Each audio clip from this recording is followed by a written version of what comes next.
Olá, cursistas! Nesta atividade, assistiremos trechos da aula magna da ministra Nilma Lino Gomes, onde ela explica o papel dos direitos humanos no processo de redemocratização do Brasil.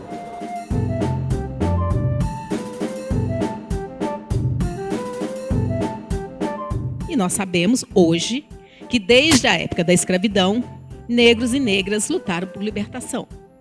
Isso que hoje parece uma coisa comum, quando eu tinha 10 anos, não era. Quando eu tinha 10 anos, eu tinha a literal visão de que negros e negras eram escravos. Eu não entendia a história da escravização. Eu não entendia a história da objetificação de negros e negras. Quando nós líamos os livros didáticos, hoje, quando nós vemos as pesquisas, nós podemos falar assim, já aguento mais essa história dos negros, dos livros didáticos, revisão de estereótipos, mas foram nesses livros didáticos que eu e uma geração que está aqui estudou. Então eu me lembro de Debré, me lembro de Rugendas, me lembro daquelas fotografias. Eu nunca tinha visto uma fotografia ou uma menção a um quilombo. Isso foi acontecer quando eu fui para a militância, depois de adulto, nos anos 90. Então, esse processo, que é histórico do movimento dos negros e negras, né, e que depois se torna politicamente o que nós hoje chamamos de movimento negro, na década de 80, eu diria, quando nós estávamos num processo de redemocratização do país, a gente estava quebrando ditadura, né, conseguindo que o Brasil se transformasse numa democracia, e uma muito jovem democracia, mais do que somos hoje, o movimento negro caminhava também, junto com as suas diversas entidades, junto com uma narrativa, digamos assim, que era comum aos movimentos sociais, à esquerda brasileira naquela época, que era a ideia de uma democracia para todos, uma educação para todos, com a ideia desse todos significar o quê? Toda a nossa sociedade. Porém, com o passar do tempo, com o processo de redemocratização e com as tensões das lutas sociais e as disputas, o próprio movimento negro foi se reeducando, porque se tem uma coisa que a luta social faz conosco é nos reeducar. Ela reeduca a nós mesmos e nós reeducamos uns aos outros na luta social. E o movimento negro começou a perceber que naquele momento, essa ideia muito igualitária, essa ideia muito homogênea de democracia, etc., servia para pensar a sociedade brasileira e pensar avanços da sociedade brasileira, mas não incluía a diversidade dessa sociedade brasileira. Nós que também temos uma trajetória, sabemos algumas lutas internas que nós tínhamos quando questões de gênero, quando as questões de raça, quando as questões do campo eram levadas para dentro da discussão da luta política e da redemocratização. Nem sempre isso era bem aceito naquele momento. Então eu diria que nessa fase, o movimento negro vai passando de uma fase em que a ênfase na igualdade era o grande mote, para colocar a ênfase numa outra discussão que nós temos até hoje, que vemos hoje se concretizar, que é a igualdade. Ela não se completa e não se instaura completamente se nós não levarmos em consideração a diversidade.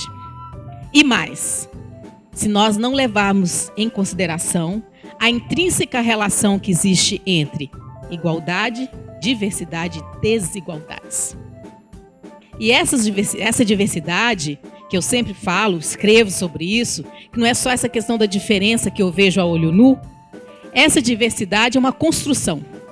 Ela é uma construção histórica, ela é uma construção social, ela é uma construção cultural, ela é uma construção, inclusive, econômica, digamos assim, da diversidade. Eu sempre escrevo isso nos meus textos, quando falo com as minhas alunas também, que a diversidade não é só aquilo que a gente vê a olho nu. Como dizia Franz Boas, o olho que vê é o olho da tradição. Você acha que vê algo que é seu, singular, mas você está vendo com os olhos de uma geração, de uma cultura, né? De quem te ensina, de onde você vive, de onde você produz conhecimento. Então, o movimento negro foi se reeducando, trazendo a discussão da diversidade e, dentro da discussão da diversidade, das identidades dessas diferentes identidades. Então, quem leu Sader, na discussão dos novos sujeitos, novos atores que entram em cena, o Walter Silvério, que é um professor da UFSCar, ele tem algumas discussões que ele chama a atenção de que o diferencial desses movimentos sociais, desses novos personagens, melhor dizendo, que entram em cena naquele contexto, era justamente porque eles traziam bandeiras identitárias. Então era negros e a desigualdade, negros e o capitalismo, mulheres e desigualdade, mulheres e o patriarcalismo, indígenas, do campo. E isso, de alguma forma, traz uma complexidade para a própria luta operária, que era uma das grandes lutas daquele momento. Dos movimentos operários, para as discussões que nós tínhamos. E o movimento negro, a partir daí, ele vai se tornando cada vez mais complexo e trazendo para a pauta da sociedade brasileira que uma sociedade tão diversa como a nossa e tão desigual como a nossa, ela não pode alcançar a democracia se ela não considerar que os sujeitos, de acordo com seu pertencimento étnico-racial, de acordo com seu gênero, e hoje nós já incluímos, de acordo com a orientação sexual, eles são tratados de forma diferente. Mas a questão não é só ser tratado de forma diferente, é porque eles são tratados de forma desigual. Nessa segunda parte da palestra, a ministra discorre sobre a década internacional dos afrodescendentes, a política de cotas raciais e a articulação internacional em torno desses direitos. Do ponto de vista histórico e político, nós temos que a década internacional dos afrodescendentes, ela tem um histórico político em nível de articulação internacional, que tem em Durban, na conferência da ONU em Durban, em 2001, um seu grande ápice, digamos assim. Porque ali naquele momento, na conferência contra racismo, discriminação, xenofobia e todas as formas correlatas, vários sujeitos do mundo, vários grupos de movimentos sociais e os estados representados através da sua diplomacia conversaram sobre, afinal de contas, para onde nós vamos no mundo se o racismo não acabou. Como superar as formas de racismo, as mais diversas, não somente a que incide sobre a população negra, mas sobre outros grupos étnico-raciais que também vivem e sofrem racismo no mundo. A conferência ela foi muito importante porque dela saiu um plano de ação de Durban. E esse plano de ação de Durban, os países que dela participavam, eles foram signatários desse plano de ação de Durban. E muita gente não sabe, e é bom ler o plano de ação de Durban, é que lá no plano de ação de Durban, e o Brasil foi signatário, melhor dizendo, estava escrito que os estados que se comprometiam e que reconheciam a existência do racismo e da desigualdade racial, eles se comprometiam a implementar políticas de ações afirmativas. Foi exatamente nesse momento que a sociedade, que vários grupos que estavam ali representando as várias sociedades, levam para casa, entre aspas, esse dever de cumprir através das suas políticas públicas. Então, também é nesse momento, no início da década, que o movimento negro também brasileiro se articula mais, dialogando com experiências internacionais, para também exigir ações afirmativas no Brasil. Então, muitas vezes as pessoas acham que a política de cotas, que é uma modalidade de ação afirmativa que nós temos agora nos institutos, nas universidades federais, é alguma coisa recente e é alguma coisa que surgiu da cabeça de um governo que discutiu com o movimento, etc, etc. Nós temos que entender que as ações afirmativas e suas diferentes modalidades, quando o Estado brasileiro as implementa, ele está cumprindo com um compromisso internacional de reconhecimento de desigualdade racial, de reconhecimento do racismo, e essa demanda só chega em nível internacional, numa discussão entre diferentes países, pela ação política dos atores sociais.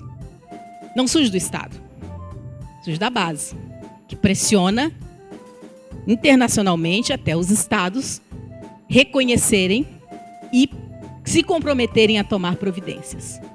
Nesse período, no Brasil, nós estávamos num momento importante, porque o IPEA ele começava a desagregar, né, Ronaldo, os dados de raça-cor do censo do IBGE. que antes não eram desagregados. Então, quando eles começaram a ser desagregados, por uma orientação do presidente do IPEA à época, que era um órgão, à época, do Ministério do Planejamento e Gestão, quando eles desagregaram os dados de raça-cor, e eu tinha alguns colegas que trabalhavam no IPEA, economistas, e que, inclusive, às vezes brigavam comigo por causa do discurso da militância do movimento, eu me lembro de colegas meus economistas falando comigo assim: Nilma, quando eu olhei no computador os dados desagregados por raça-cor, eu comecei a ver que existiam 2 Brasis.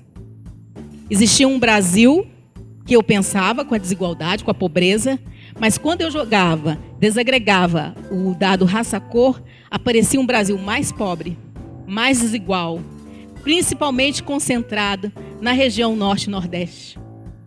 Era um outro Brasil que estava coberto, digamos assim, né? Nublado, digamos assim. E então esse foi um passo importante, porque em Durban essa pesquisa tinha acabado de sair e esses dados estavam públicos, e isso deu força para os movimentos sociais que lá estavam, principalmente o movimento negro, fazer uma pressão sobre o próprio Estado brasileiro. Então, na hora que o Estado brasileiro, representado pela sua diplomacia, assina o plano de ação de Durban, nós voltamos para cá e a pressão social continua para que o que foi ratificado lá se tornasse uma realidade. E o que nós vivemos hoje é uma realidade que é o cumprimento de um dos objetivos de Durban. Nesta terceira parte do vídeo, a ministra explica as 3 dimensões das políticas de combate à desigualdade racial e fala sobre os dados estatísticos que comprovam essa desigualdade que deve ser combatida. A década, quando ela chega, o que eu quero explicar para vocês é que esse momento da década internacional dos afrodescendentes é uma culminância de uma série de ações e de um processo histórico, não só no Brasil, como também em outros países do mundo, de uma articulação nacional e internacional dos afrodescendentes. Uma articulação que passa também pela cooperação Sul-Sul, pela força que a cooperação Sul-Sul deu e ainda dá para os países emergentes. E a década ela tem 3 eixos de objetivo. Primeiro eixo, que são os direitos e as instituições. Então, é um outro olhar para a questão dos direitos humanos e para as instituições e como elas garantem ou não esses direitos. E aí, inclusive, a questão de quais são os instrumentos jurídicos que nós temos hoje para lançar mão para enfrentar situações de racismo e discriminação racial. O próprio processo jurídico foi avançando nesses países. E se nós compararmos, cada um tem, digamos assim, está num determinado nível de aprofundamento e de consolidação. O outro eixo, que é conhecimento e patrimônio. E essa ideia do conhecimento e patrimônio, o conhecimento eu quero falar mais tarde, no final da minha fala, mas a ideia do patrimônio é que, muitas vezes, não se considera que a população afrodescendente no mundo também possui um patrimônio. Não é só material, é imaterial e também é um patrimônio ancestral. E eu acho que isso a gente teria que entender melhor. O que é um patrimônio ancestral que todos nós herdamos, né, das nossas origens africanas? E no programa de atividades da década é que aparecem os 3 grandes eixos que todos têm falado e que todos têm pensado sobre a questão da década, que é o eixo do reconhecimento, é o eixo da justiça e o eixo do desenvolvimento.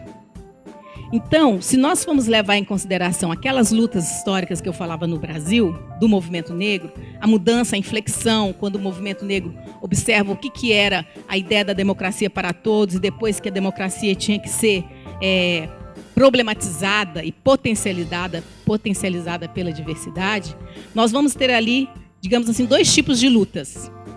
Lutas por reconhecimento e lutas por redistribuição. E é exatamente esses eixos que vêm fazer parte hoje do tripé para se pensar a década internacional dos afrodescendentes. Nós avançamos muito em políticas de reconhecimento. Eu falava com o Ronaldo ali. A Lei 10.639, inclusive origina o curso aqui que vocês estão fazendo. Nós temos a discussão mais apurada, mais aguda da história geral da África. Temos iniciativas como a tradução dos 8 volumes para o português da história geral da África. Temos toda uma discussão sobre as identidades, etc.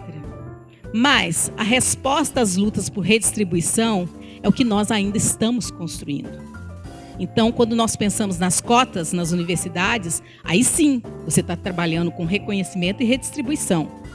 Quando você pensa nas cotas para os concursos públicos, aí você está trabalhando com reconhecimento étnico-racial e a redistribuição, porque aí você está pensando que esses sujeitos eles têm que ter igualdade de oportunidades, você tem que discutir com o mercado de trabalho, você tem que mexer com distribuição de renda.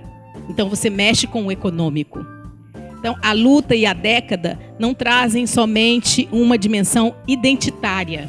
Ao trazer essa dimensão identitária e das desigualdades, ela também reconhece que as desigualdades socioeconômicas, associadas com as desigualdades étnico-raciais, elas alocam os sujeitos, de acordo com seu pertencimento étnico-racial, em diferentes lugares no mercado, em diferentes lugares no nível da pobreza. E isso tem um grande diferencial entre negros e brancos ainda no nosso país. Por isso as pesquisas e a desagregação raça que foi feita no census pelo IPEA é muito importante. A desagregação dos dados raça-cor.